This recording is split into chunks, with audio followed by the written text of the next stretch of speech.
Yeah, I'm trying to find the start of today's conversation. Yeah, it So was a lot. There have been several conversations though, which is cool. In general, I really like the laid back atmosphere of the stream, and I do like that it translates to the Discord.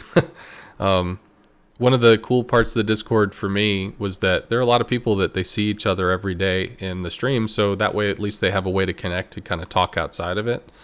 And then it is always nice to see yeah, healthy debate, healthy conversation going on. Sometimes it's a lot, so I don't sit and read it all. But I think Xeris occasionally has said like, "Hey man, check out this part of the conversation. Hey, check this out." So people flag me down if it's like if it really jumped out at them and they want somebody else's opinion, or I'll get like added in. yeah, absolutely. No, I do enjoy this community for being really, really chill, and I think that's one of the benefits of a smaller community, to be honest. But yeah, no, I do like the kind of chill atmosphere, and people are less likely to jump on those words that we were talking about last stream, catchwords and Mm-hmm. stuff like that. Like I find the people who talk on this Discord are a lot more. Um, reasoned, I guess. And like, who was it that I was talking to? It might have been InRev or someone else, but they brought up like statistical myths, and that's really important because a lot of people miss it. But anyways, sorry, rambling a bit. It's all good. But yeah, going back to the example that I brought up. So let me try and just hang on one second, please. I'm going to try and find a website. Can I stream in this channel, or is that not allowed? Uh, I don't know. Probably. Because I'm It's you can try. does a Um, stream of a stream work?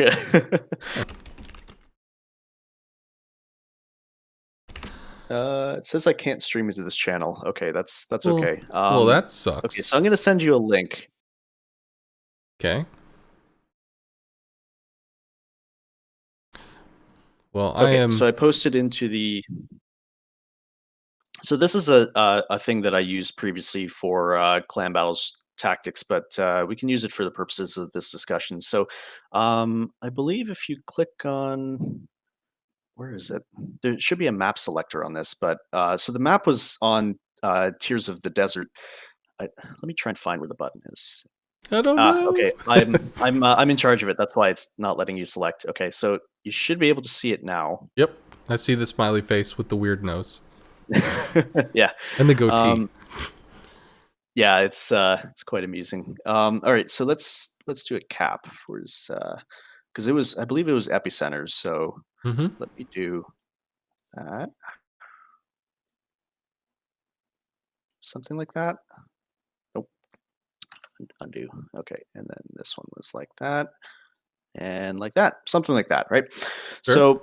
So, yeah, so the enemy DD was playing like a Jutland or something, and he was a 72% account win rate Unicum. Very very skilled player. I think I've recognized his username before, Sure. and the enemy that he was facing was a 42% midway, and Sure. and then I was playing a battleship, which was out here, not really doing anything. So the Jervis, he, nope, that's not the right button. This is a little bit tricky. Okay, there we go. Nope, there we don't go.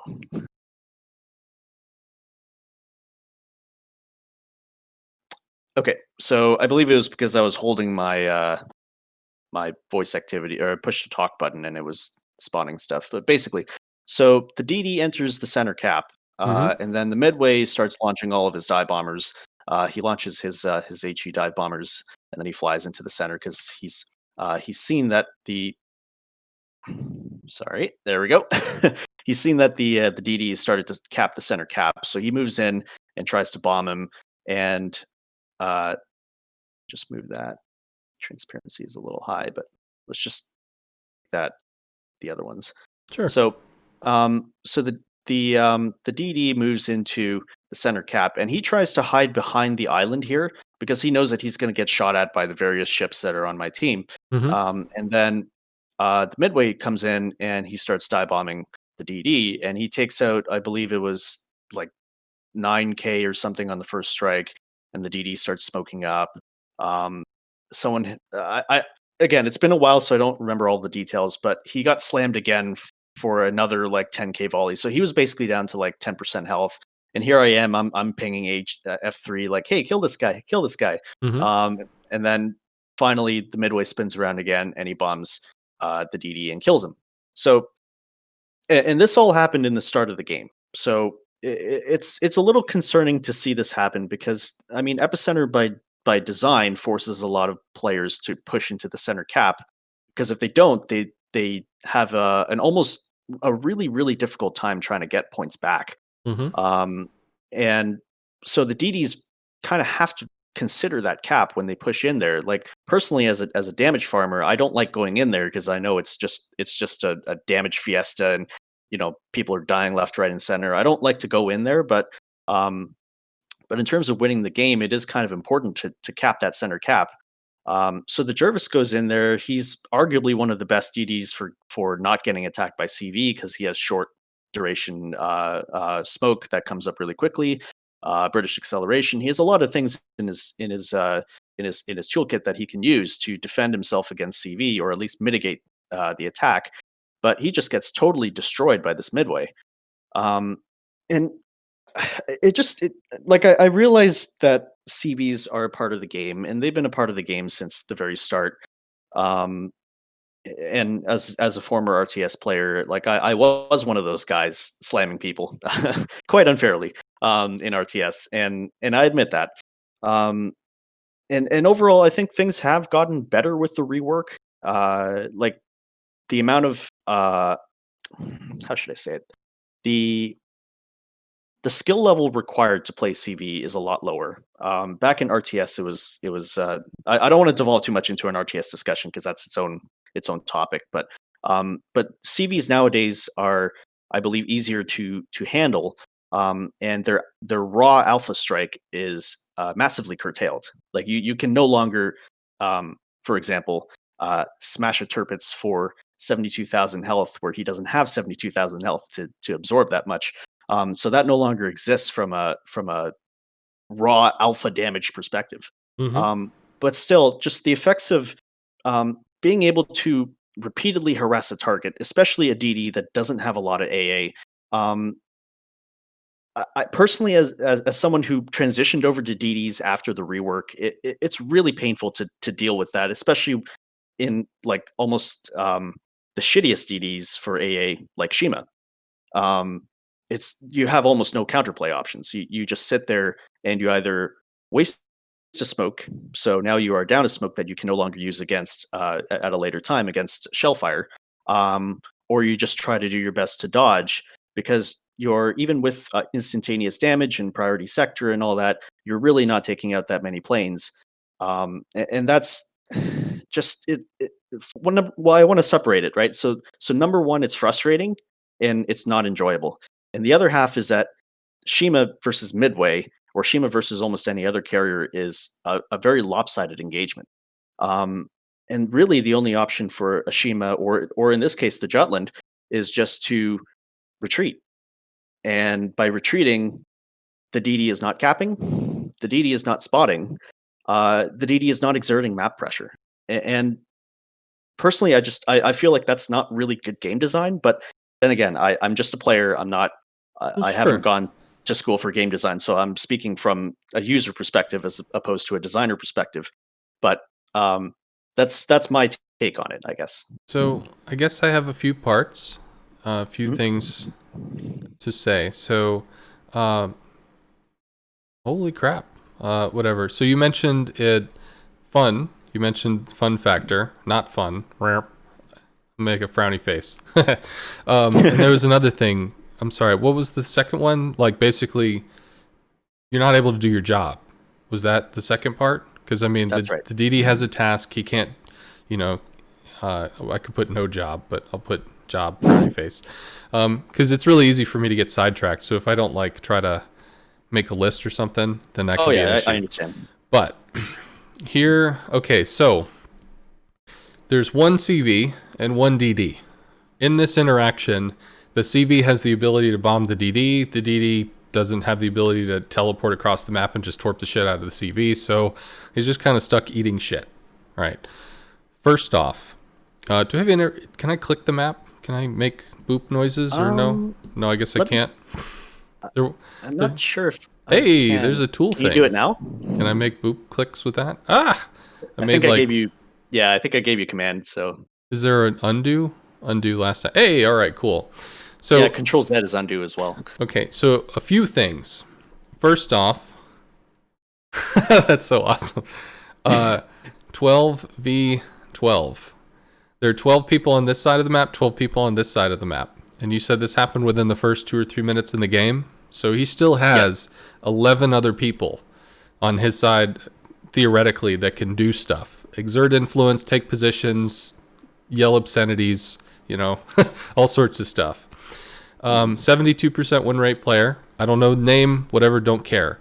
He decided to come in here and burrow in on this island where it's safe. Okay, cool. So he doesn't have to worry about shell fire from here. He doesn't have to worry about shell fire from here. He doesn't have to worry about shell fire from here. Awesome. He doesn't have to worry about shells. But what does he have to worry about? CV. He knows there's a CV in the game. He loaded into the game. He's a 72% win rate player. He hits tab. He sees, oh shit, there's a CV. So, I mean, it's not like he's not going to know. So cool. He took a position that's armored to shells, but is weak to a carrier. Why is it weak to a carrier? Because from here, he can't see the planes coming, which is why the planes show up. Ah, fuck. He gets bombed. RNG on the bombs is pretty crazy. It's pretty bad. It's not that you can't get good hits. Obviously, we saw, bam, he gets nailed for 9K. That's a good hit. But still, he didn't get to see the shit coming. So I'm assuming that's why he got nailed in the first place. Then he's able to smoke. So now he's in a smoke screen. Cool. CV probably kind of still has an idea where he is. Can bomb again. I guess evidently did. Got another big hit. Again, really surprising. Midway bombs they're not very accurate. And the the bomb is built for a battleship. It's not built for a DD. DD is like a third of the reticle. So to take half of the damage or more than half of all of the bombs in the reticle is pretty unlikely. Not that it doesn't happen, just that it's pretty mean. Okay, so he's taken 2 bomb hits. That sucks. Eventually, because he's low health now, Jutland is going to have a heal. The smoke is going to go away. A few things. So we'll pull this stuff back. When he came here, he made himself weak to the CV. Why? Because he can't move. He's here. If he gets spotted... So by taking this, he's avoiding shell fire, but he cannot move. There's no room to maneuver, juke, jive, do whatever. There's no just dodge. There's just sit there and get bombed. That's a problem. So that's a weak position, point A. He could, if he wants to take the center cap, do this. Or he could come in and do this. That way he has an island that he can use to protect from some shells. He has an island he can use to protect from other shells. And if a CV is coming and commits to him, he can see the CV coming and smoke. The CV might bomb the smoke, might get lucky, but realistically, it's not going to be a huge amount of damage. Most likely what happens is the CV comes and drops a fighter that's going to light for a minute. His smoke's only going to last 50 seconds, so he will be spotted when the smoke goes down. If he does get spotted, and people like you start shooting at him, he can reverse, or he can just fucking gun it. And he can go there, he can go here, he can do whatever he needs to do to avoid shells because he can cut into open water, which is playing safe. Once he's finished doing that, once he's not spotted, the fighter's fucked off. Or while he's in smoke, if ships here and here and here can spot the fighter, he just leaves on his AA and he shoots down the fighters and they're dead because he's in smoke. He doesn't give a shit. The midway's not going to hover this. The midway's going to go off and do other things. This is a better position than this. This is a great position when there's no CV because they can't do anything. The only thing that stops this position is a DD that's YOLOing in and forcing the issue. Which, I mean, maybe that happens. At least he knows there's a DD in the situation. If he's like, he's taking the cap, he's taking up, and it stopped. Well, at least he knows there's an enemy there. Whereas with the bombs, he doesn't even have that information. Okay, let's go further with it.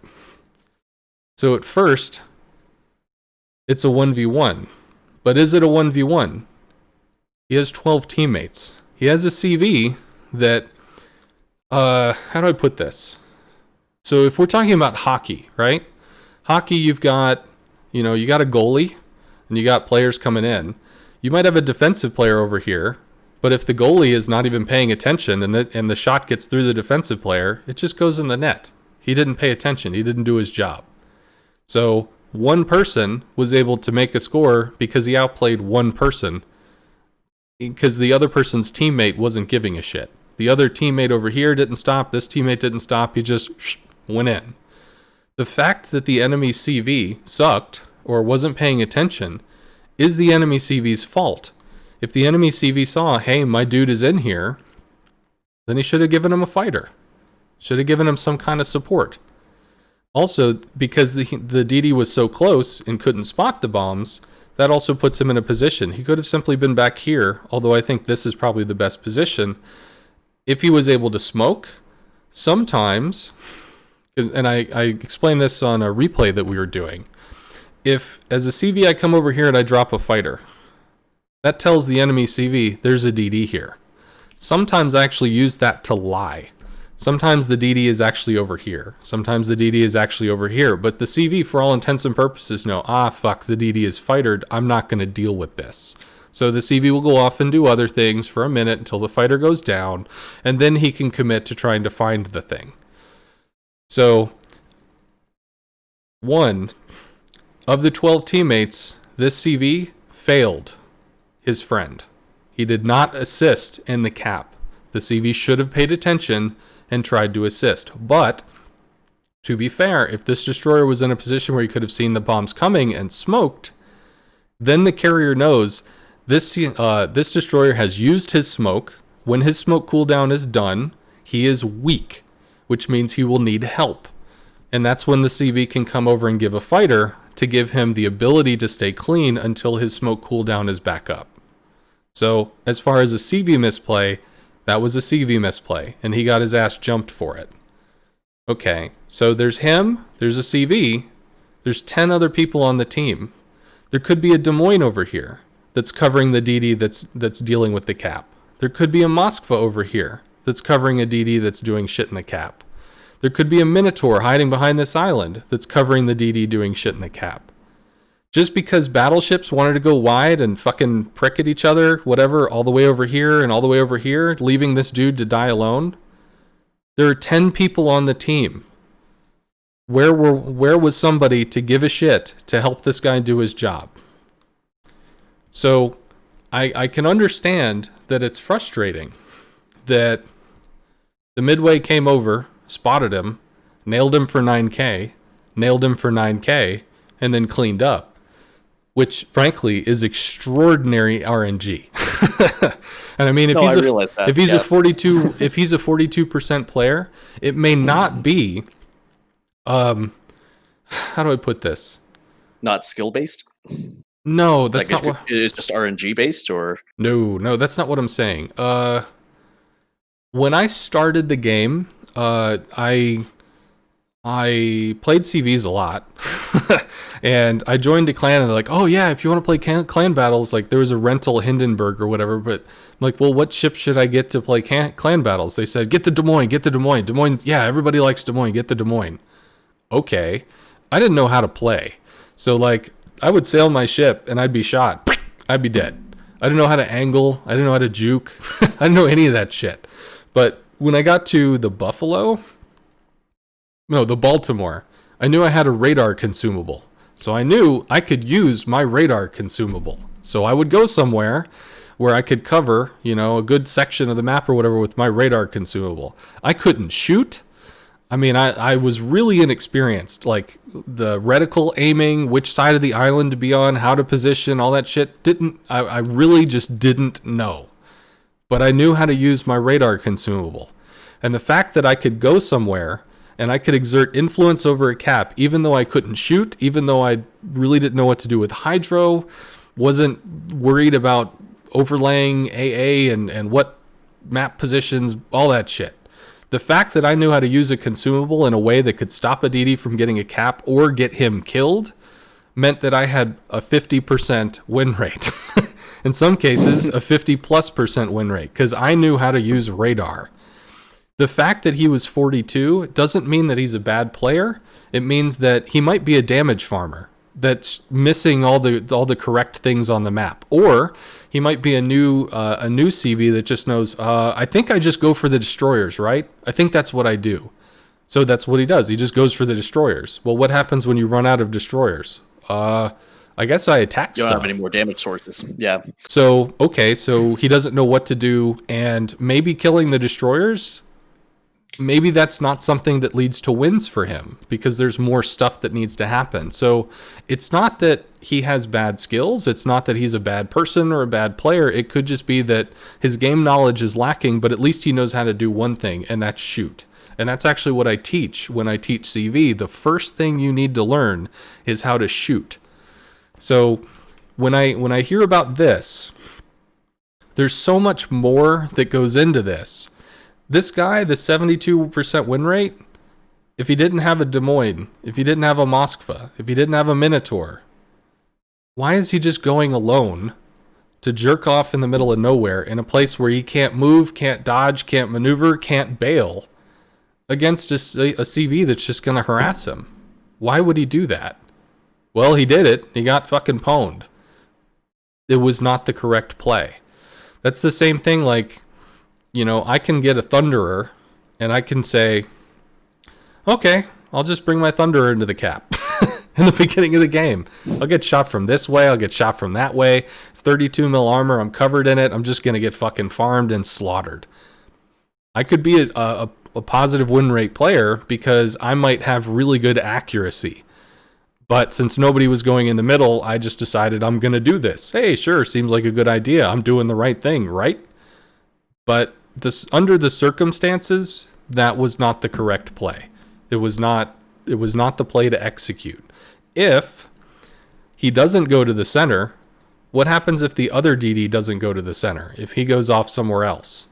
Well, then nobody's taking the center, so it's okay. If this team isn't pressuring it, and this team isn't pressuring it, it's a nice thing to have, but it's not a have to deal with this right now. So he might know as a player the 72% win rate, caps are great. I'm going to get a cap. Cool. But he might be against a 38% win rate DD that's off here trying to do Shima stuff. I'm going to sneak around and I'm going to get the carrier who doesn't even realize that this exists. There's so much more. There's so much more to factor in, especially when it's in a random battle, that it's different. So I understand, and this is why I say that's why I made the analogy with Master Yi and Lulu. If Master Yi can kill 5 people, if he can go over here, nail this dude, go to this, nail this dude, go to this dude, nail this dude, and just kill them all. But what happens if he goes on this first person and Lulu's here? Bam, he's locked down for 1,000, 2 1,000, 3 1,000. He's dead. He just sits there, stands there, and gets pwned. He's gone. Completely screwed. And there's no counterplay for him, really. There's nothing he can do about it. He just dies. So the answer is, don't go where Lulu is. So he'll go over here, and he'll use his extreme amount of damage to be able to kill this tower, or break this base, or do whatever. And the team doesn't want him to do that. So either they have to send Lulu, or they have to send, one person that's probably he's going to kill him and then keep on doing whatever the hell he's going to do. There are other ways to exert influence and presence on the map than just going headfirst into it and just being like, I'm going to do it. Because if the enemy is ready for it, if the enemy has a tool to dismantle that, and then it gets dismantled, that's not...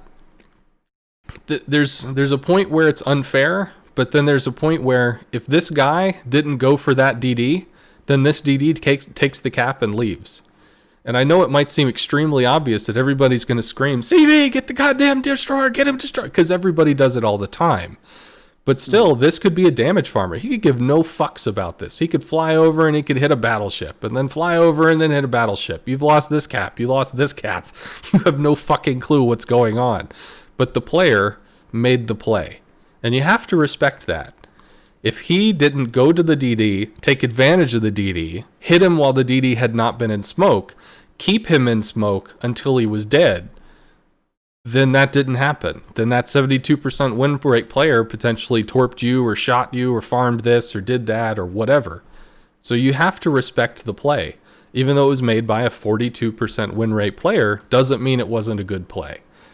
No, I agree with that, and absolutely. I mean, like I and other people on the team were spamming F3 on the Jutland and like, hey, Sure. CV, attack this guy, and like to his credit, he like took that advice and it ended up winning the game because they were deprived of one of their two DDs or however many DDs they had. No, I agree with that, and I mean, you made a lot of good points. I do agree with that. The DD did make a fatal mistake. He overextended. If anything that I've learned as becoming a better DD player, it's that the caps are not as important as your life, and really that can be extended to any type of ship. But it's just the fact that, like, you did mention that the enemy CV, who is, let me go back to the whiteboard here. Star So Destroyer is who's talking. I'm having a conversation. If you join the Discord, forgive me, I'm just going to keep chat in the loop. If you join the Discord, we have a gentleman, Star Destroyer, that I think probably plays a lot of DD at the moment, right? You're learning DD, former RTS player, and has been a great source for conversation, both in the Discord and also in the chat. And I was able to get him to hang out so that we could talk on stream. So, StarDestroyer001 is the kind person that is with us at the moment. Okay, sorry. Please continue. yeah, no worries. Yeah, so you did bring up that the enemy CV made a mistake by ignoring the fact that his DD had overextended into the cap and did not pop a fighter. Um, I mean, arguably the fighter is it. What's the right word I'm looking for? The fighter discourages the CV from attacking. It doesn't totally negate the CV from attacking. So back in the RTS days, if you right clicked on an enemy fighter or an enemy bomber with your fighter, there would be a panic effect. So, for example, torpedo bombers, instead of lining up in a straight line, when they would be in a panic effect, it would go out to like 160 degrees or something. It would be really really wide. Yeah, it was super Same thing. scattered. That's right. Nowadays, with the fighter consumable, you pop it. The planes come down from wherever the fuck they come from, and then they loiter around until an enemy plane enters the range, or sorry, the radius, for a set amount of time. I don't know how long it is. I'm estimating about 3 to 5 seconds. And then the fighters go in and chase, and they kill one plane for each plane that the fighter consumable has. Mm-hmm. So it is a discouraging uh, consumable. It doesn't actually prevent an attack. So uh, I would argue that popping the fighter over the DD, first of all, I mean, the DD, if the DD had, let's say that, let me move this guy back. Oh, shit. I didn't mean to do that. Sorry. No. No. All right. Um, it's been a while since I used this thing. I apologize. So, It's fine. I no, think it's pretty that's cool. I think it's been okay. very useful. Yeah, I believe I sent you the link, but you can actually register with the site, so you can control who joins this map. But anyways, so uh, let's say that the CV had recognized that his DD was entering the cap, and he launched his own rocket planes, which I will place like that. Neural. And yeah, um, so nope, nope, not two, just one. Uh, so let's say he goes and chases off the DD. Here I am over here. I am paying like, hey, hey, focus this guy. Mm-hmm. And then uh, the no, and then he comes over here and pops a fighter. So now he's delayed. Sorry, still working on this. It's all right. Um, Yeah, something so like he'll have that. yeah, Yeah, he'll have a fighter consumable, whatever. right. So now he's given away his position, right? So the bomber comes in. He knows where he is. Maybe he pops his own fighter to spot the DD. No, that's not it. Something like that. Nope. This hand thing is getting me confused because it says no. Anyways, so he pops his own fighter. Um, let's put that on top so we can see something like this, right? So now he's exposed the DD's position. I mean, the CV could strike him, but it would be prohibitively expensive. But he would still he would maybe lose like 5 planes, right? But he could come back with another set of bombers and return to finish the job. So really, the fighters don't stop the attack. They don't. They just discourage the attack. They make it expensive. They don't actually knock out the entire plane wave, or they prevent him from attacking, or they make his dispersion really big, so it's really unlikely to attack him. So I don't know. Like as a DD, if you're sitting here and your friendly carrier popped a fighter, which reveals your relative location, and increases the chance of being attacked. Like I don't being dependent on your carrier is and only your carrier doesn't really seem like good game design because you're dependent on one person out of 12 or one person out of your 11 teammates to protect you if they protect you and if those fighters successfully discourage the enemy CV from attacking. Those were a lot of ifs. Well, And well, again, go ahead. I have to go back. Who is the one person that can change the position of the destroyer in this situation? The destroyer player. The destroyer himself? Yeah, Or you mean like the CV? Okay. The only way that the only way the destroyer ends up in that cap, unless that player puts it in that cap, is if somebody rams the destroyer all the way into the middle of the map. Like he has to make the decision when he wants to go do something. So if he wants to go in and do something, I want to do this. Well, that doesn't mean that the CV is like, what? Oh yeah, I see. He wants to do this. I'm gonna make it happen, man. We're in this together, bro. He can communicate to the CV, requesting support. I'm gonna take this cap. CV goes affirmative. I mean, it's just that easy. Or he can just hang back until a Des Moines, a Minotaur, a Moskva, something shows up that's going to give some kind of presence for him. That's always a possibility. As far as the fighter consumable, one thing to remember is if this is a Jutland, and he's where you positioned him, if he's somewhere in this area, he's going to see bombs coming. He can just pop smoke. As long as he pops the smoke before the bombs get to him, he is going to reveal his position, but not where he is in the smoke. So if the bombs go and they try to drop the smoke, odds are they just don't hit shit, and the midway goes and F's off. The planes have a 10-kilometer detection, or 9-kilometer in the case of somebody with concealment expert. So these bombers, assuming he's not jammed up against an island, he's going to see him back here. He knows where they're coming. They're coming for him. He sees it. He can smoke. He doesn't need the fighter to just somehow magically keep this shit off of him. He has his own consumable that he can burn.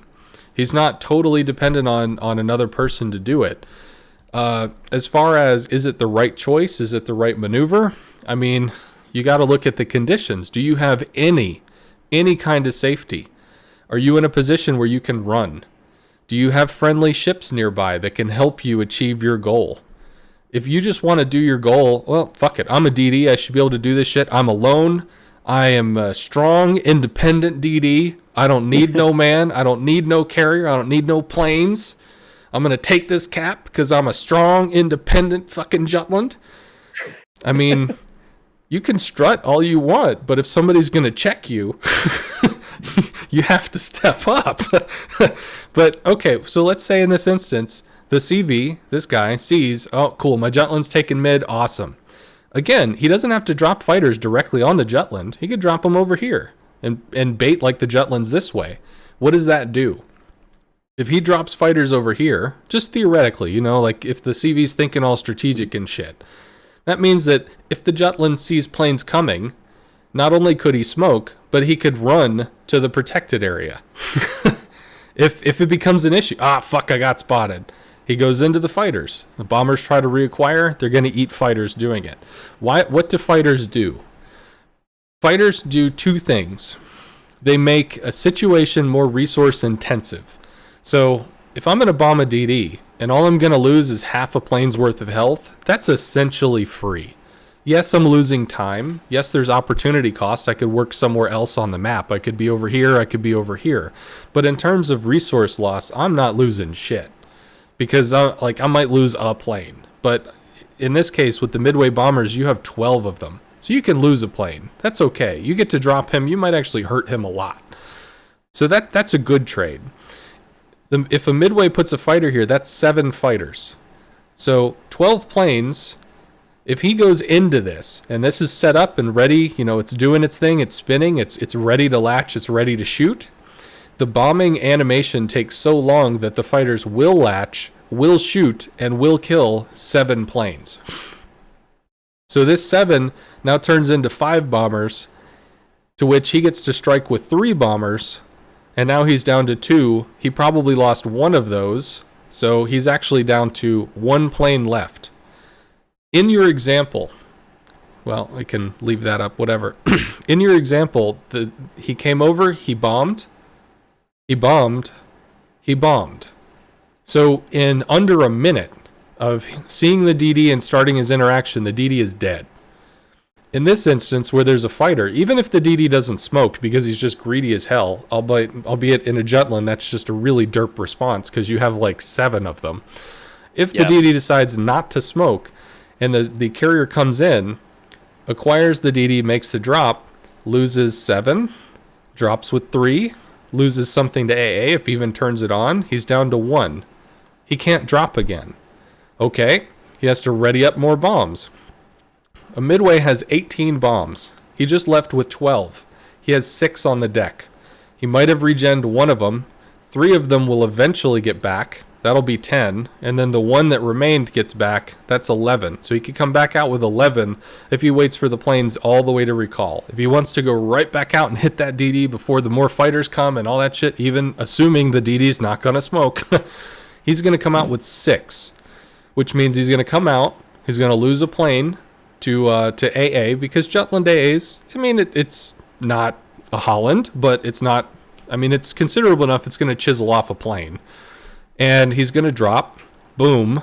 So he goes from 6. He loses 3 to the drop. Of those 3, he loses 1. So now he's down to 2 bombs. He might try to drop the Jutland again with 2. But then after that, he has the 7 or something that came back. Slow boat. Or, I'm sorry, 3, 4. So he had 4 return to the carrier, and he might return another 2. He's going to be down to like 6 bombs for however long that it's going to take for all that shit to work. So what does the fighter do? 1, it makes the drop more resource intensive. 2, the Midway can't bomb a second time. The Midway gets 1 bomb strike and then has to fly all the way back to get 1 bomb strike, and then he can't strike again until planes come back, and then he can come back and do 1 bomb strike. So it paces what happened in 1 minute out over 3 to 5 minutes, which is a lot. At that point, he just has to not even try bombs. He has to come out with rockets and try to do rocket shit. Well, what happens if there's another fighter? If he goes into the fighter, he comes out with 9 rocket planes. He triggers the fighter. He's really cool, so he actually sends 3 of them home first. So those 7 fighters kill 6 planes. All right. He only has like 16 of them, so he just used 9. That means he's down to, 7? 3 of the planes come back. He's got 10 now. He does it again. He's down to 3 planes now. I think it might feel infinite, but what the fighter does is it makes it resource intensive, and it denies the follow-up strike. It denies the second strike and the third strike because it just kills the shit. It turns it into a situation where you just can't go forward. So you take your shot. You lose your shit, you go out and you do something else, or you come back with something fresh, as opposed to just being able to do whatever you want to do. Yeah, I agree with that. It's just the fact that the DD, let's assume that the DD okay, so there's two aspects to this, right? So the first one is that the DD 72% win rate DD misplayed. He overextended into the cap too far. He wasn't prepared to back out. He didn't pull a U-turn in the cap, which would be the better choice to do. So there were misplays in positioning on his part, and not using the smoke and whatnot.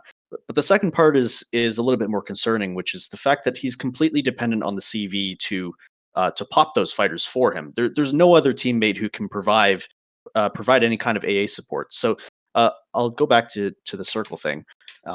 So this thing is actually pretty useful. It allows you to do distance. So let's say I place a Des Moines or something as a tier 10 game. So there's the Des Moines, and let's say that he managed to somehow. Oh, nope. Managed to kind of huddle up around here. It's pretty aggressive, but let's say that he was able to do that. Sorry, Mm-hmm. wrong color. Why is this thing not working? There we go. Okay, so he was able to. Let's say that he was able to get into position without me being able to shoot him, but whatever. Sure. And then his AA range would be 5.8, 3.5 for mid range. let's say 5.8 for the long range. So that's this much. Mm-hmm. That doesn't touch the DD, right? So even if we had another It another touches ship out the there, DD if he's here though. true, that is true. And let's say that this guy got over here, Sure. and likewise, is this copy? Nope, that's something else.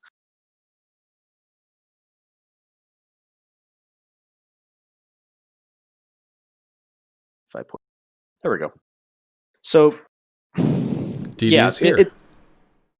right. No, I agree. His positioning was bad. It's just the fact that like he's completely dependent on the CV. If he pushes outside of the range of his own friendly ships, and I don't know, it Why? just But okay, why is that a bad thing though? Why is that? Why is a DD's identity wrapped up so much in being a solo operator? Is that what a destroyer is supposed to be? Is a destroyer supposed to be a solo operator?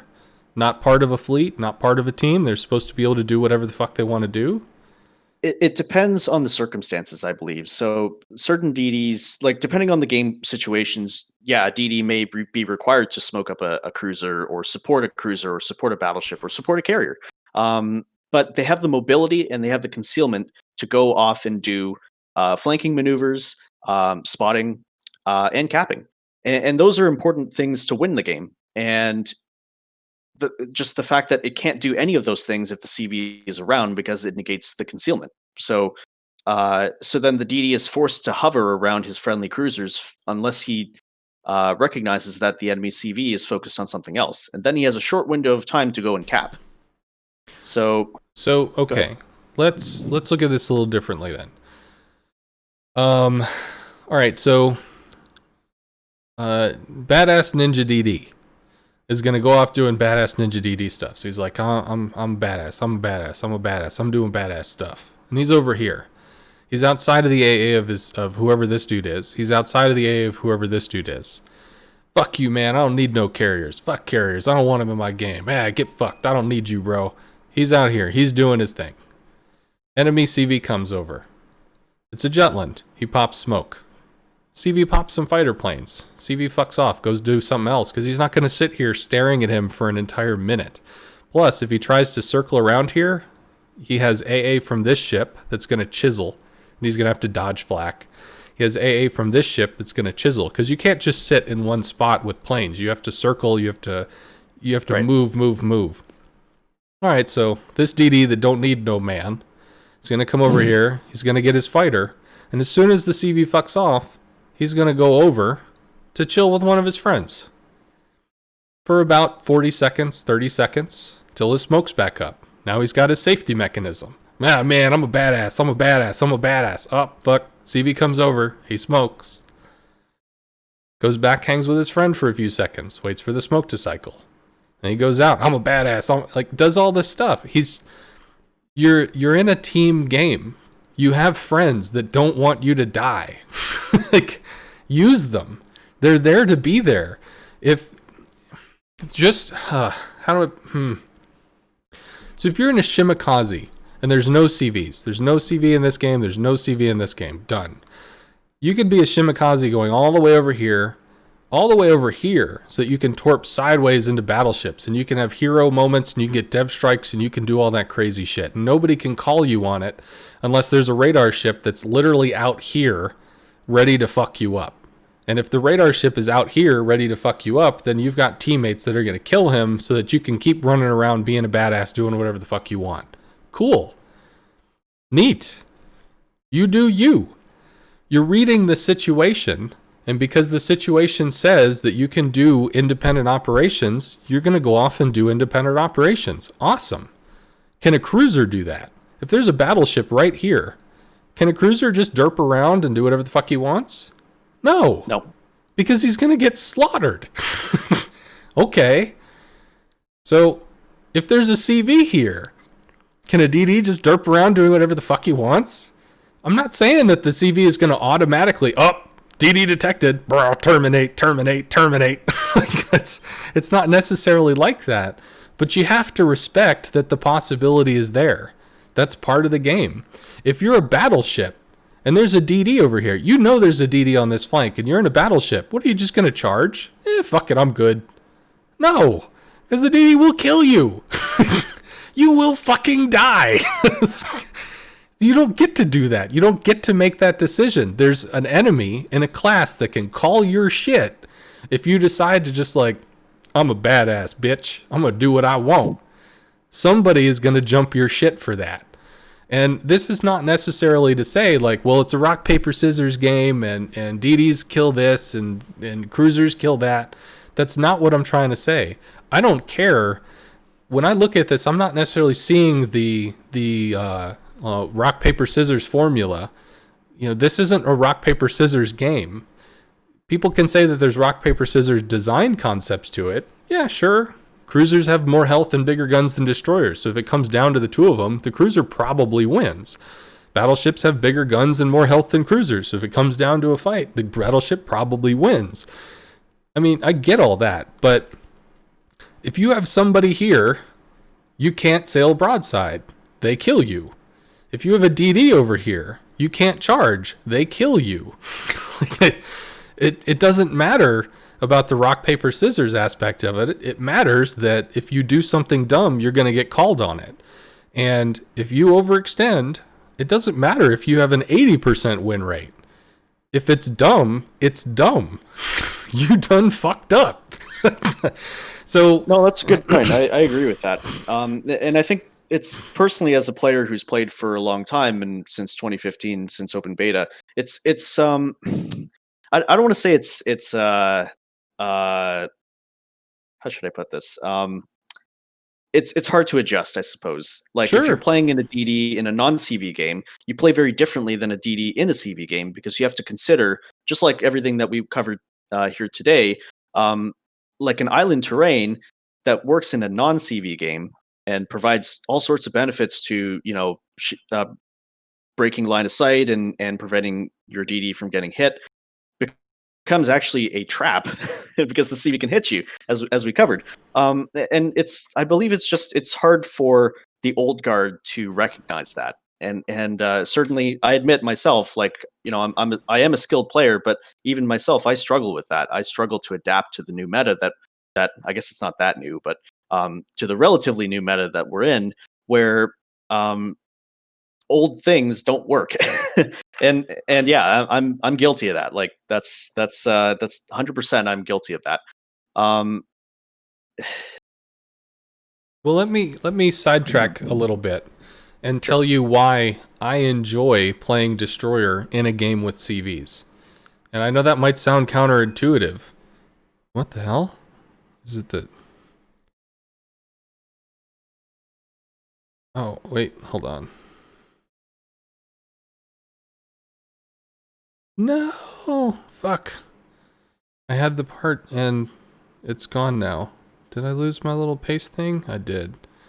Just... Sorry, work is trying to interact with me, which kind of sucks, so... Yeah, no worries. Um,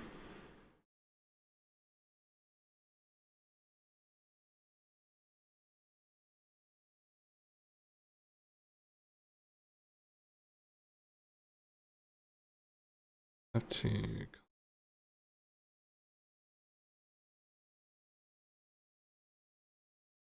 Okay, rar. Um, my boss, I have like a small business thing, whatever. So my boss is Hmm. his own secretary, so he works during the day and then does office shit at night. So I start getting spammed with texts and crap at like 7 o'clock. Um, Oh okay, dear. rar. Yeah. So I, why do I like playing in CV games? Um, all right, because let's say you have an enemy DD over here, you have a friendly DD over here. These guys end up seeing each other. Oh shit, fuck! And it just turns out, because you might be in something that feels pretty stealthy, but maybe you don't have radio RPF. Maybe this DD was just really YOLO, and frankly, you just didn't expect him to be so close. Bam! Suddenly you're lit. Shit. Well, you get lit. There happens to be an Italian cruiser, Venezia, something. That DD gets clocked. What deals with this? If you don't have radar, what deals with this? If you have a DD that's over on this side of the map, what deals with this? Nothing deals with this. That's the problem. The DD is invisible. The DD can do whatever the fuck he wants for as long as he wants because the friendly DD got owned. So now suddenly this entire flank is going to eat shit from this DD for as long as that DD wants to keep feeding them, or they just have to bail. Except when you have a carrier, because you don't have to charge a cruiser balls deep trying to somehow run this bastard down. Assuming again you don't have radar, you don't have to commit something to just die, hoping, wishing, praying that this king's gonna fuck up and you'll be able to clock him so that you can unlock this flank, so it becomes an even back and forth again. But since you have a CV in the game, your DD died. You can radio for help. Hey, CV, we need help over here. Can you spot this? And it might not even be to kill. It might just be that the CV comes over, finds him up. He's over here. He smokes up. Awesome. The CV can't kill him. He's smoked. They don't have radar. They're not going to be able to kill him. But they know where the torps are coming from. So they can understand this. Maybe they can start to pressure the DD with their position. Maybe they can angle at least to avoid incoming damage, and they can continue to hold the flank because there was at least something there. Is it bad? Is it a bad gameplay experience? Well, without a CV, if you kill this destroyer, you are a god. You get to do whatever the fuck you want for as long as you get to do it. You can torp people that can't see you. You can spot people that can't see you. You can smoke up and gunboat bitches if you want. You can just like, hey, I'm over here, get fucked. And you can torp and you can gunboat if you have other ships that are spotting them for you. You can do whatever you want because nobody can approach you unless they're just going to charge into the guns of your friends back here to try to do something to affect you. And I'm not going to lie, in a PvP game, the feeling of being a god, the feeling of being in a position of power over your enemy is addictive. It's really fun. If you play League of Legends and you start getting some kills, you start getting some more items than anybody else has, and then it's like you can just take on 3 or 4 people. Oh my god, it's like it's the top of the world, man. It just feels like everything is going your way, and it's just like, yes! So I get it. And it sucks, probably, especially for like a high win rate player, somebody that's been doing this for 4 or 5 years that knows all the shit. They're coming out in like a Smalland, or they're coming out in something in a Haragumo or whatever, and here's derpy little dude that's still learning how to DD. He knows, oh, you're fucked, bro. I'm gonna take this fight. Bam, kills him, comes over, smokes, breaks his line of sight, starts farming bitches, has torp threat so they can't push. He comes over, he's still farming bitches. He can do whatever he wants because he's a high win rate player that knows how to jack this random noob, and then suddenly he can just take over a flank by himself. That's brutal. But that's the game. You're not in it to make the team, like, you're not here to make your enemy win. You're here to win for you. And sometimes making those situations where you've capitalized on an enemy mistake and you get to just run away with it it's fantastic. It's great. It's wonderful. And to me, having a CV does not guarantee that this CV even gives a shit about this flank. He might be just zoned in on whatever this is. He might be farming damage over here for all he cares. He may not even pay attention to any of this. But at least you have a chance. At least you have an option that you can throw something at it to at least spot the guy, or throw something at it to scare him into smoke or something. And having the option, to me, is so much less miserable. It's frustrating as hell if the CV doesn't care. If he's just like, I'm doing me, go fuck yourself. Okay, guess this entire flank will just run away now because this 07 player is just gonna fucking farm us. If we don't, that's cool. CV gets to run down here. We get to do the whole washing machine thing where we spin in a circle around the map. So, to me, is it worth the price of occasionally being spotted from a way you didn't expect? Yeah. Because it gives you... It's not down to the 2 or 3 people that decided to queue up as a DD while they're learning, but they're still figuring shit out at tier 8, tier 9, tier 10, and then they get clocked and then you just die. That to me is really important. The other thing that I really like about CVs, especially when I'm again in a DD, is that the CV is going to come over and do a spotting run and might actually catch this DD, might actually catch this one. And I'm not even talking about a health exchange. I'm not talking about erasing the DDs. But now I have information on what the hell I'm going to choose to do. Oh, okay, that Haraguma's in the middle. If he pushes me, I'm dead. I can't do that. So I'm not going to commit to this cap really hard, because if I do, I just die. So, okay, I can coast back, I can keep some spotting, I can watch for torps, or maybe I can just commit to another flank. We can seed B really early, and we can try to double up over here and try to catch this guy, because me and my other destroyer friend, we can double team this dude, and then we can... When you have information, you can make choices. When you don't have information, you're taking blind guesses and using the power of prayer, which is cool, but it's much cooler to be able to actually just make good decisions and then have a good game. It's like, who would voluntarily play chess where you can't see the enemy pieces until one of the enemy pieces takes yours and it's momentarily lit and then it goes away? I mean, you could. It'd be challenging. But do you want to do that? Yeah. So that's actually one of the reasons why I'm a proponent of clan battles with carriers. You lose the ability for like, we're going to send 5 ships over here and we're going to surprise them, because the CV is going to spot it. But that also means that the enemy team, or this team, is still they're going to make an informed decision. How do we want to deal with this? As opposed to just, surprise, motherfucker. Oh, well, I guess we lose. That's cool. Oh, it's 5 against 2, and we can't get out yet. So, all right, now it's 5v7, and GG. So, sorry, I talked a lot.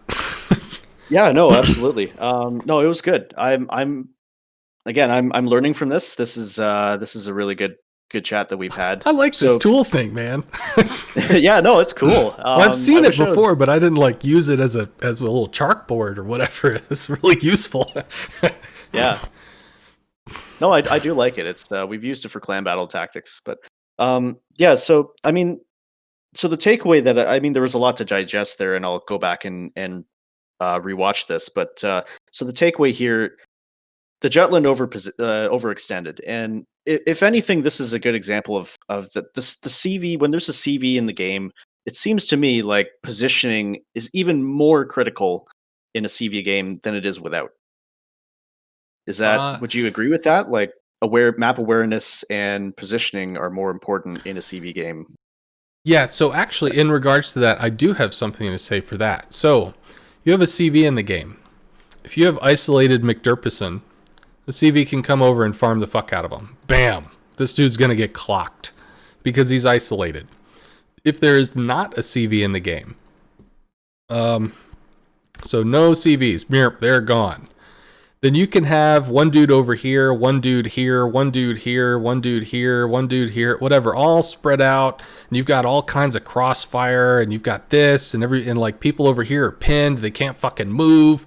But you got your ships into position before they did, so you just bunkered up and you locked this shit down, and you got your little DD kind of wiggling. Oh, he runs away, and then he comes, and then he runs away.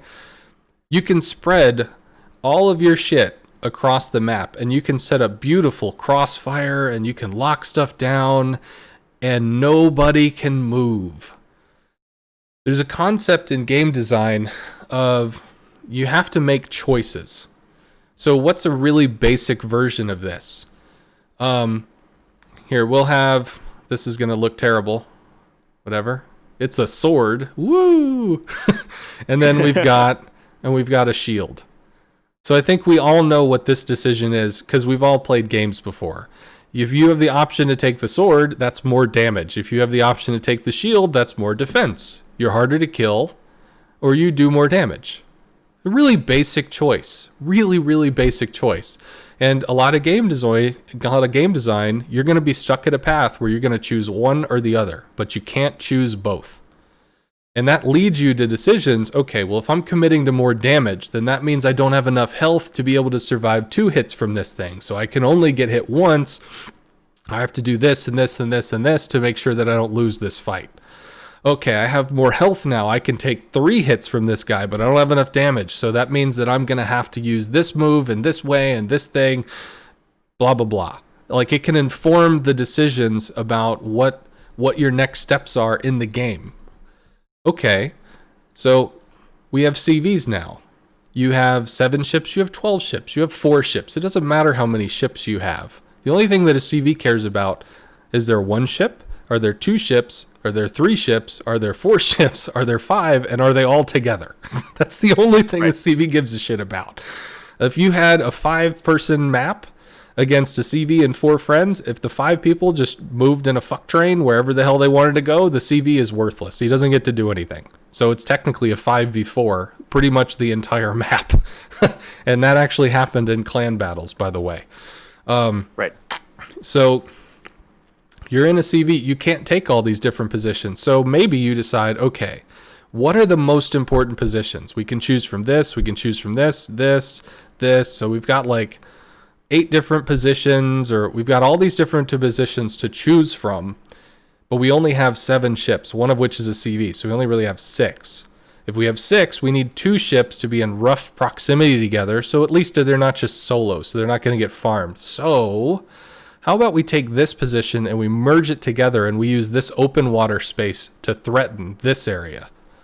And then we'll take, over here with this stuff, we're actually going to take 2 ships on this part, and we'll send 2 ships over on this part. So we're going to overload this section of the map. We're going to have our heavy placing over here, and we've got 2 ships over here to kind of delay and keep up threat. This is going to stop people from just charging through on this flank while these people push through on this flank, because this is our heavy section. Well, what does that mean? That means that you just made choices. You didn't take all the best spots on the map just so that you can trade and have slow attrition over the next hour or the 20 minutes or however long the game is. It means that you had to pick from a supply, from an overabundance of positions with a limited supply. So now you could have chosen to put 2 here and 2 here and just put 2 here and just overwhelm this flank and ignore all this crap down here. But you didn't. You put 1 here, you had a more balanced approach. You had 1, you had 2, you had whatever. Because you have options now, or because you're in a situation where if you isolate yourself and you're just like, I'm just going to be greedy, I'm just going to take the best spots on the map, you have someone that can call your shit on it. It doesn't just get to be a staring contest, because you have something that can call your shit on it. And if it does, maybe he slams this, breaks. Okay, that's down, or that's dislodged. Well, that changes the crossfire situation, and now you can start to move in. Now you can start to break positions. Now you can start to claim space. It changes things. So you can choose to pick the positions to take the strength of the positions, but you can choose the attack, whatever. You can choose the attack, or you can double up and you can choose the defense. But you can't choose both. that's game design. That's fucking Zelda. Like that's Nintendo. Hell, I think that's Gauntlet, which was like an arcade game in the 80s. You know, what are you gonna put your points into? Are you gonna boost your damage? Are you gonna boost your health? Are you gonna buy some food? Like that's what it is. And it's so it I have to admit, it's surprising to me when people are just so frustrated by this because they can't have everything. Well, okay, if there's 7 positions and we need to have all of them, well then we need a 15-man game so that we can have a CV, but we can put 2 on each of these positions so we can have all the positions and be strong against the CV. No, you have limited resources. The goal of the game is to take your limited resources and to make them work the best as possible so that you can convert that into a win. And why is it that '07 is constantly like fucking first or second or whatever, you know, in North America? Because they have 7 ships, and those 7 players, each of them are fucking S+ tier. They're all excellent. They have excellent aim. They have excellent movement and instincts and all that shit. So those 7 people are going to go all the way with what they've got. Whereas you've got somebody in Storm, they've got 7 people, but they've got some C tier stuff, they've got some B tier stuff, maybe a C+ in there, and they're going to go that far with what they've got. And over the course of attrition, these people are just going to take more. It's not that they can't fuck up, it's not that they won't fuck up, but with the limited resources you have, you make the most of them with the strongest players you have, with the most capable players you have. So it's a choice. It's 2 things. The CV gives you information, so you know where the enemy ships are going to go, so you can make choices. Doesn't mean the enemy ships can't change. Doesn't mean they can't redeploy. There's nothing that says, well, this is where we're going to fucking go. I mean, I guess I got to go here and die. Like, nobody made that decision. There's not a rule.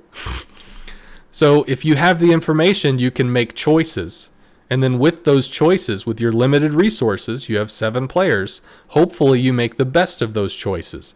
As you start to lose ships, you're down to 6, you're down to 5, you're down to 4, your options get more and more limited. So hopefully you redeploy, you change, you still make good choices. One of the things that you'll see if you watch my stream is that often I'm just a CV. And, this DD, my DD over here died. Fuck. That guy died too. And this cruiser died, and the Des Moines goes in, and he's dead. And, like, we're down 3 or 4 ships. There are some times where I just don't know where the play is. I don't know if I can't affect this. There's too many people here. I can't affect this. There's too many people here, and I don't know what the next play is. But I'm willing to go all the way to the end and fight all the way to the end.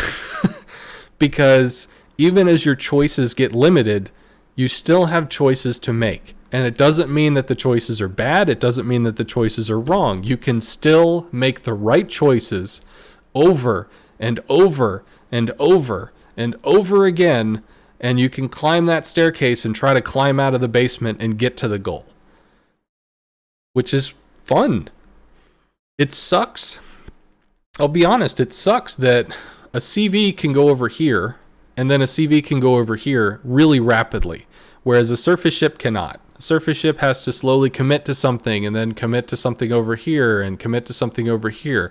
But my argument is that the surface ship is so much more impactful at what they do. The surface ship can cap. The surface ship can dev strike people. CV can't. CV doesn't have that option. CV, if he shows himself, he becomes a giant pincushion and everybody fucking kills him. So that's not a choice that the CV has. So you get to come over here and you get to do a little something. Boop, you did a thing. I hope it mattered. Go over here, you do a little something. Boop, I did a thing. I hope it mattered. And you just keep on doing a thing. Keep on doing a thing. Keep on hoping it mattered. I don't know. Sorry, I talked a lot. Oh, that's cool.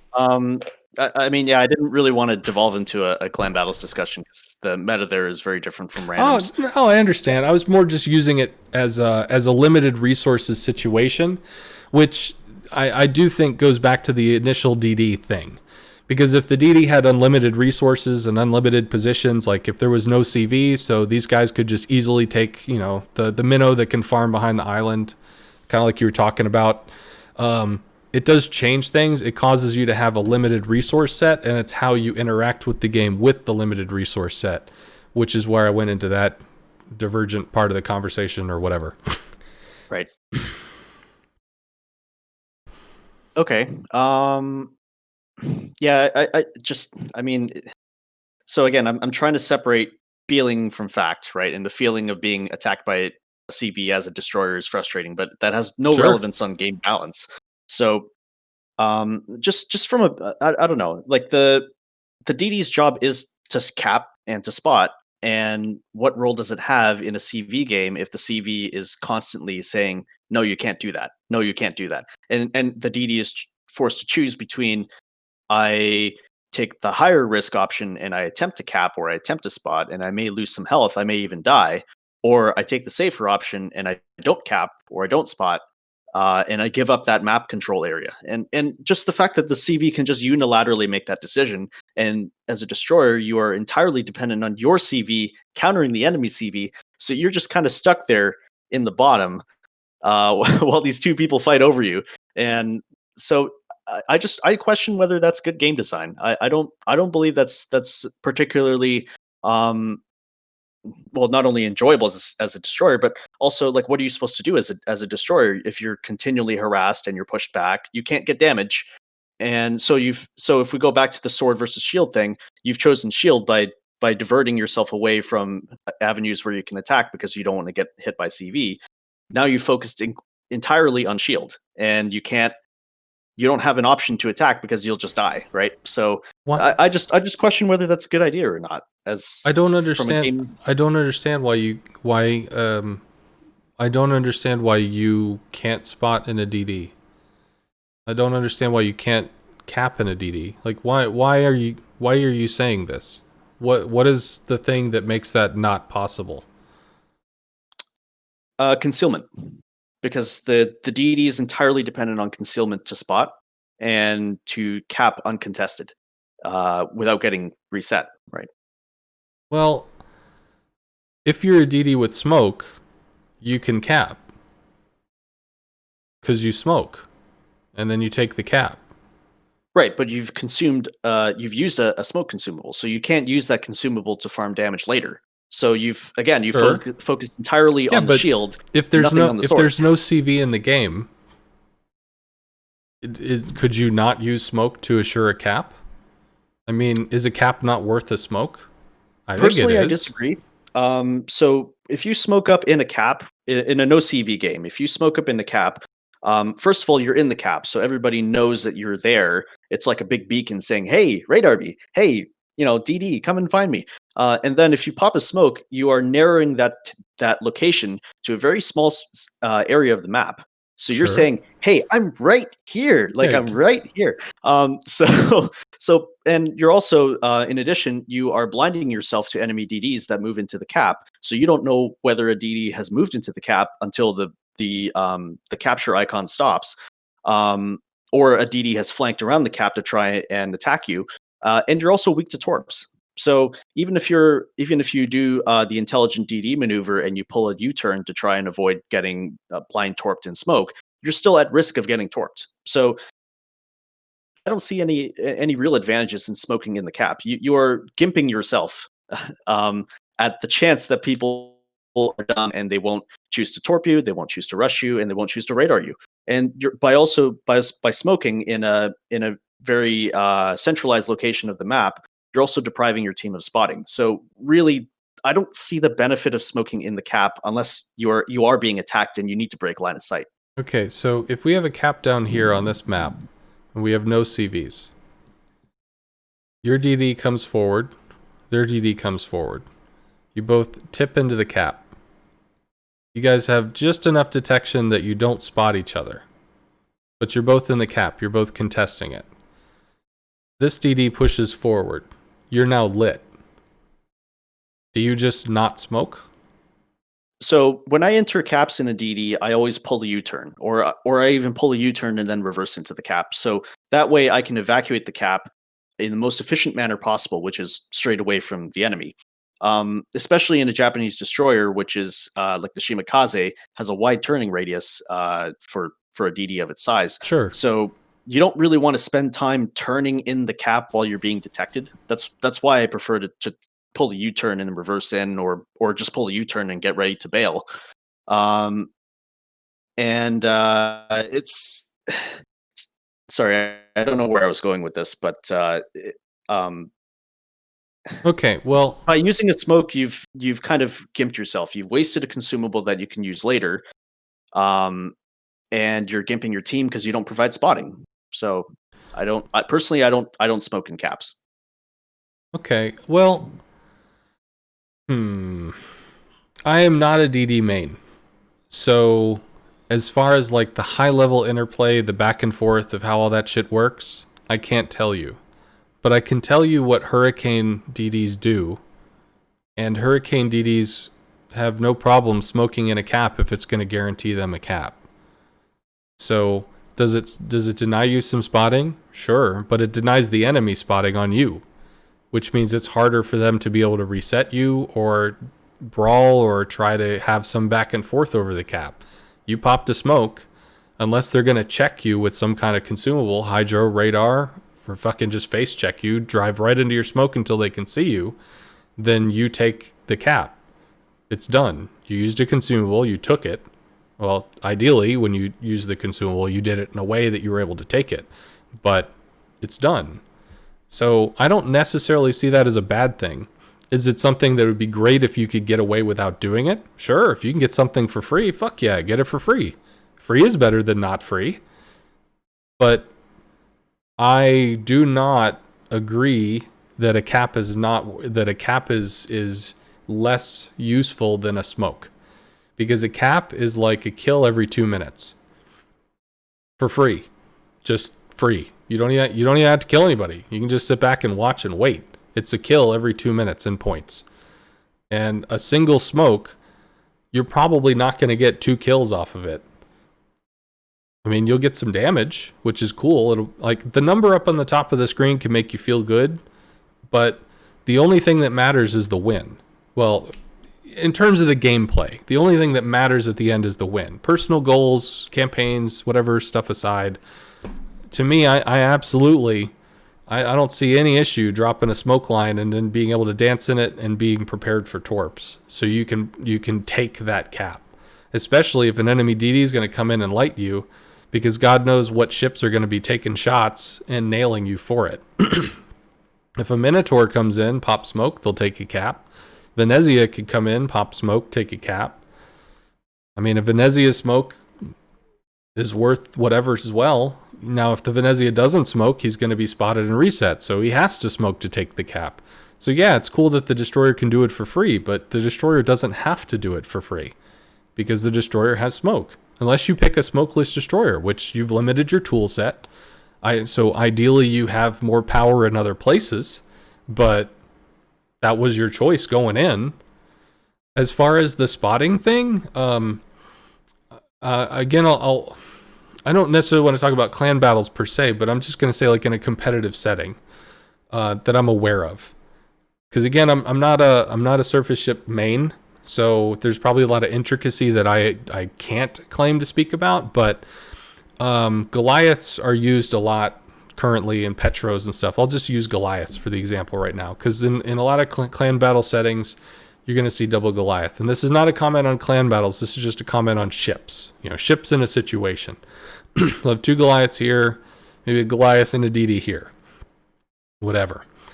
If this Goliath doesn't have a DD, when he sees these guys, they see him. It's an even exchange. So it's an even exchange in information. There might be a CV on the enemy team, but there's no reason why this DD has to come all the way over and play super clutch, scary, whatever. This Goliath, you know, if this is, let me get rid of that. If this Goliath has a 10-kilometer detection, then the DD tells him where these guys are. The DD can torp, Goliath can torp, Goliath is safe. Goliath can maneuver away if he wants to. He can stay and watch them do whatever the fuck they're going to do. These guys have information. These guys do not. This DD doesn't have to, snuggle up under the skirt of this or hide on the opposite side of this because he's scared of a CV. He can spot.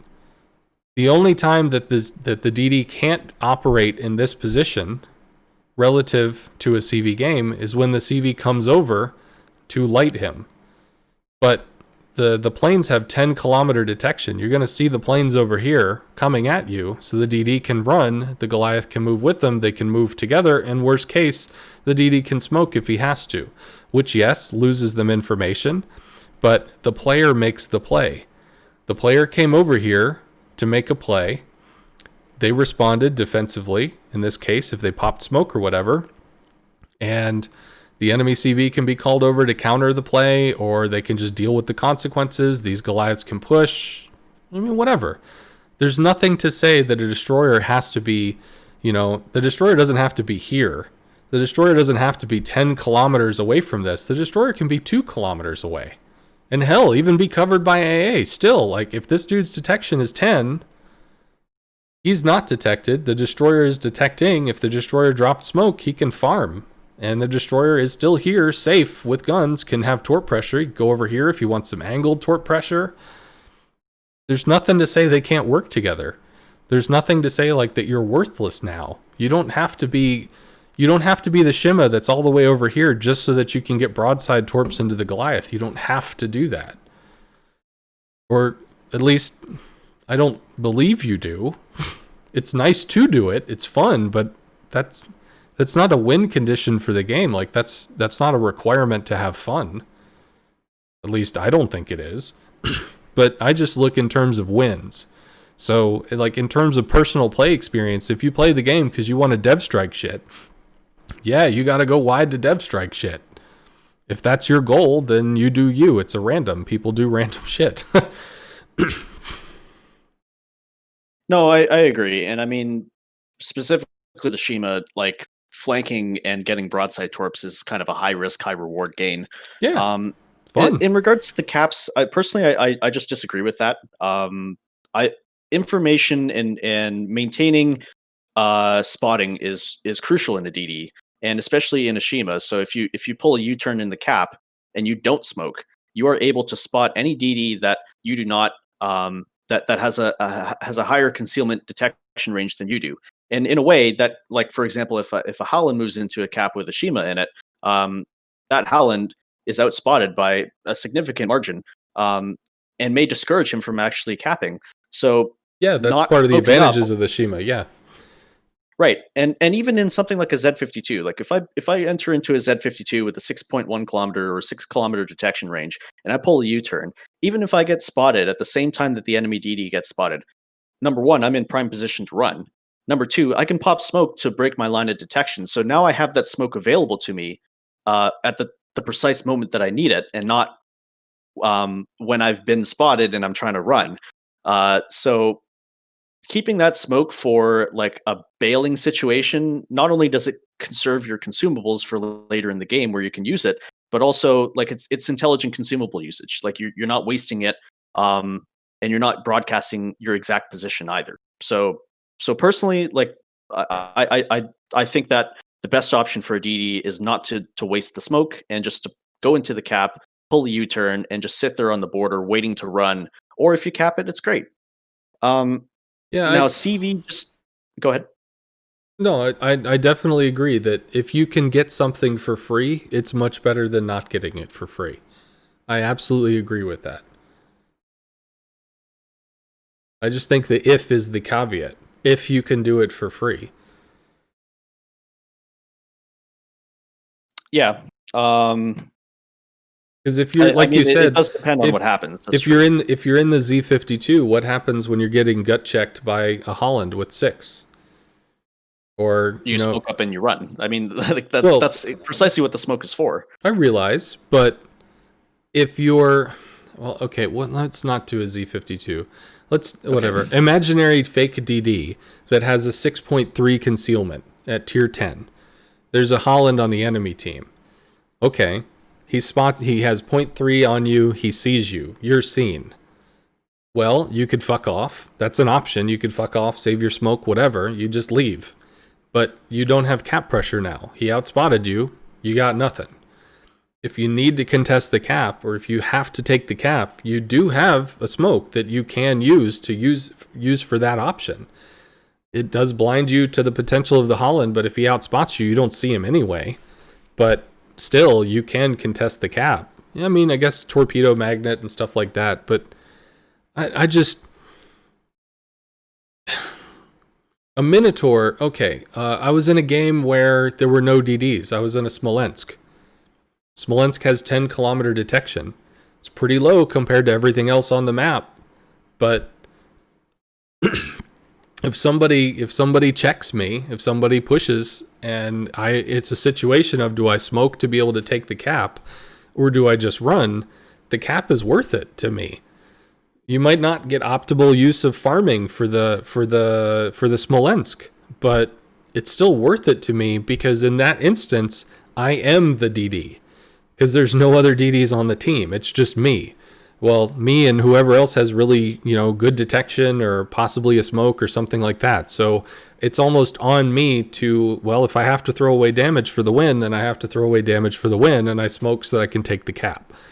And then they're in cruisers, so they have a hard time taking it, and blah, blah, blah. We, go forward from there. I don't know. I get it. If it's free, it's better that it's free, but you can't guarantee that you get what you want every time you want. Sometimes the enemy's going to force you to have to burn resources to be able to do stuff. It just happens. Which I recognize, but something like a Shima, they only have 3 smokes by default.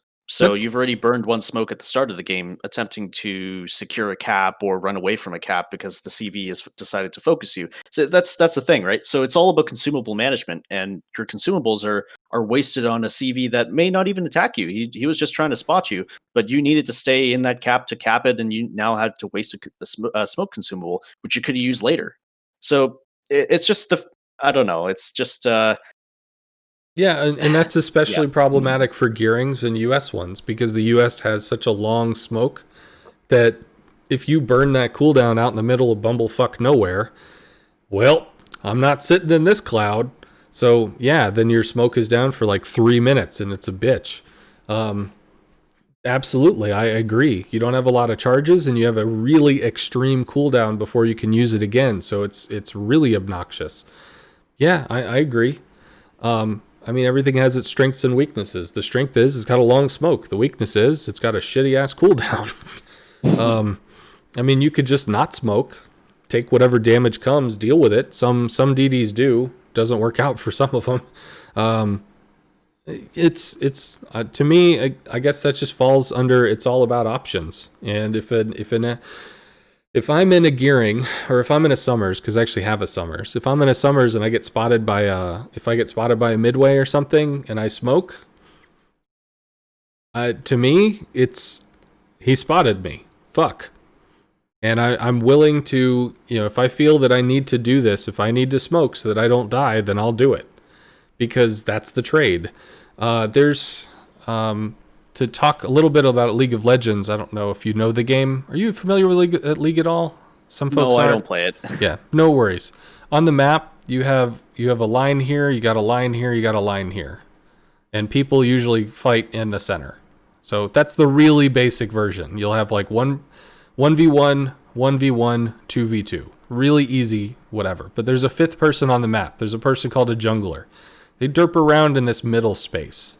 And they stay hidden, and they're off the map. They're doing stuff. Sneaky stuff. Whatever stuff. And they're killing shit in the jungle. And basically, they're not seen. So eventually, there's, gank is the term, where they will, surprise, motherfucker, they'll come out and suddenly it's a 1v2. And you have to deal with this shit. Because if the enemy jungler shows up and they want to kill you, well, you're trying to somehow not die. And theoretically, if these guys are communicating, then they've got a really good chance of trying to make a play here to get you dead. And it's on you to get the fuck out. Well, there's a consumable in League of Legends. It's not a consumable, it's a choice. It's called Flash. So, whatever, the F button. And what Flash does is it takes you, you instantly jump a certain amount of space. Just poof, instant. But it has a 5-minute cooldown. So what will happen in this game, especially at high level or whatever, the jungler will come over, these two people will work together to pinch, and this person, they'll use their flash.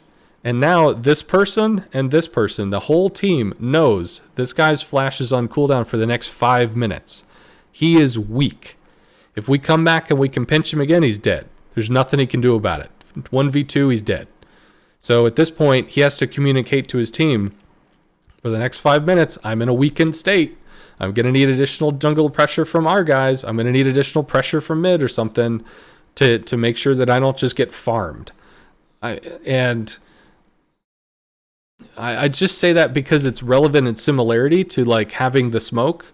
If you're going to go out as a Shima to do cool, crazy Shima shit and somebody gut checks you, oh, fuck. You know, I don't want to use a small end because the small end has radar, but you know, you get checked by a DD that can kick your ass. Like, somebody checked you. You gotta try to be defensive about it. It is what it is. If you lose the fight, you lose the fight. So, you know, if the CV checks you, if a ship checks you, if somebody checks you, you gotta do what you can do. I don't see a problem with that. Is I guess what I'm trying to say. I don't see an issue with that. I realize that smoke is extremely valuable for a Shima. I realize that smoke is extremely valuable for a gearing, but that doesn't mean it's not a tool in your toolkit. It is. You just don't have a lot of them. Yeah, I think you've made a good point there. It's I mean it's not fun to be attacked by a CV and to feel like you're wasting your consumable, your smoke. But if it means staying alive or using the consumable, of course you choose the consumable. Um, I don't want to take too much of your time and of the stream's time because we've already been chatting for like an hour or so.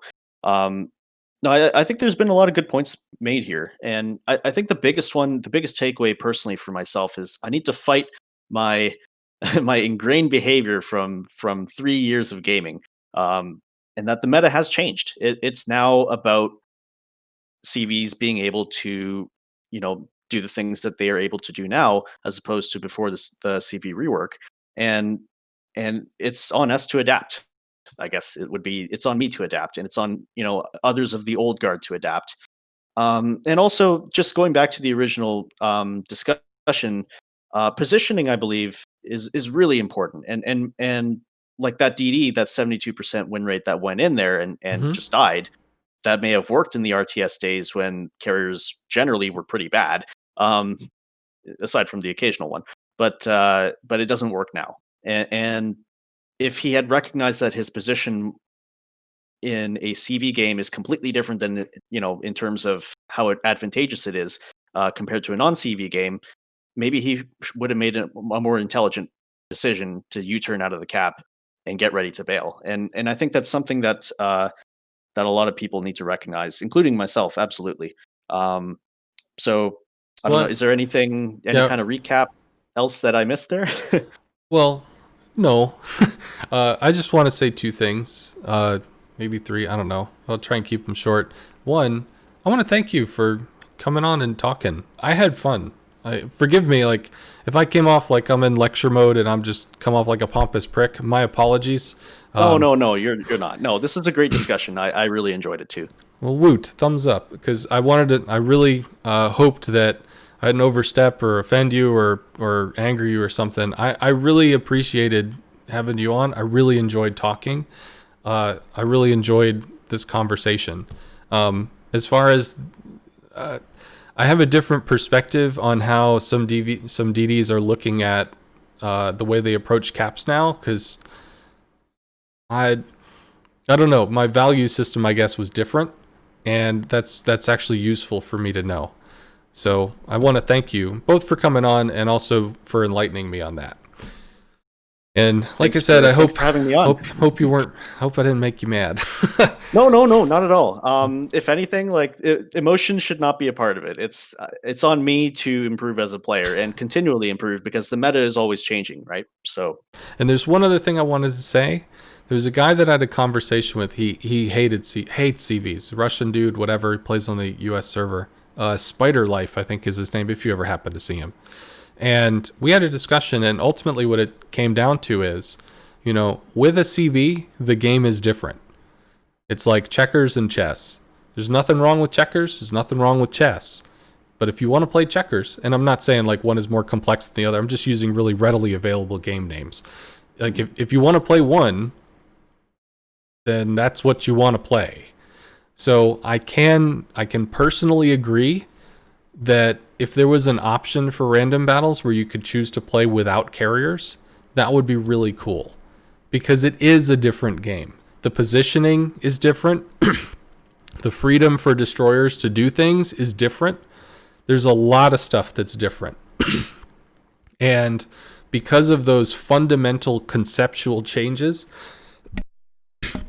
I really respect, that there are people that are just like, man, I miss that. I miss having that. I miss knowing that every time I queue, I'm going to have that. And I do feel bad for people that, it's like, God, I have to deal with this shit again. I wanted this. I got this. Fuck. So I empathize.